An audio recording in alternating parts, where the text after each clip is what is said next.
जितने भी लोग रेंट पर रहते हैं और अपना पासपोर्ट के लिए अप्लाई करना चाहते हैं, तो वो लोग जो है वो वेरिफिकेशन नहीं हो जाने पर, कई बार ऐसा देखा गया है कि वेरिफिकेशन नहीं हो पाती है उनके एड्रेस की, जिसकी वजह से उनके आवेदन को रिजेक्ट कर दिया जाता है और रिजेक्शन जो है वो उनके पासपोर्ट के लिए आ जाती है।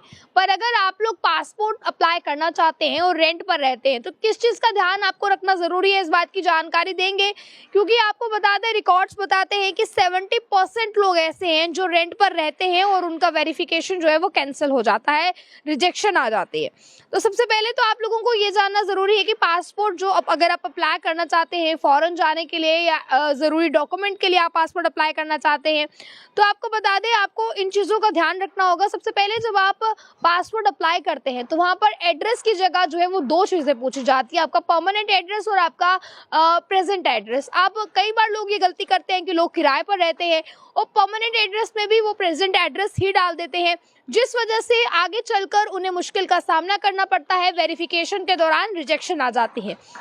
इसलिए अगर आप लोग रेंट पर रह रहे हैं या रेंट पर नहीं भी रह रहे हैं, तो एक जगह से दूसरी जगह रह रहे हैं, यानी कि आपका घर कहीं पर है और अगर आप काम करने के लिए कहीं और रह रहे हैं, तो अगर आप लोग जो है वो पासपोर्ट के लिए अप्लाई करते हैं, तो आप लोग ध्यान रखिए कि आप प्रेजेंट एड्रेस में वही डालिए जहां आप काम करने गए हैं, जहां आप फिलहाल प्रेजेंटली रह रहे हैं, और परमानेंट एड्रेस में वो डालें जो आपका बेसिकली घर का एड्रेस है। तो इससे क्या होगा कि जो आपकी वेरिफिकेशन है वो आपकी जो परमानेंट एड्रेस पर जब होगी, तो जो है आपको जो है वो कॉल कर लिया जाएगा। जब पुलिस वेरिफिकेशन होगी तो पुलिस की तरफ से कॉल कर लिया जाएगा।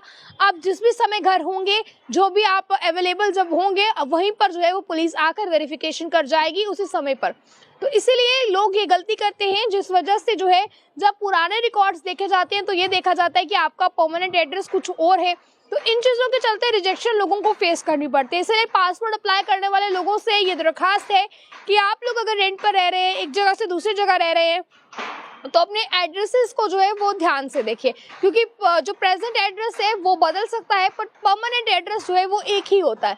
तो इसीलिए प्रेजेंट एड्रेस अगर आप यहाँ पर आज रेंट पर रह रहे हैं, तो कल को कहीं आप और भी शिफ्ट करके जा सकते हैं। तो इसीलिए प्रेजेंट एड्रेस को परमानेंट एड्रेस मत बनवाइए, वरना आगे चलकर और भी प्रॉब्लम्स आपको फेस करनी पड़ सकती हैं। बने रहें आप आगे के अपडेट्स टाइम्स के साथ। जय हिंद।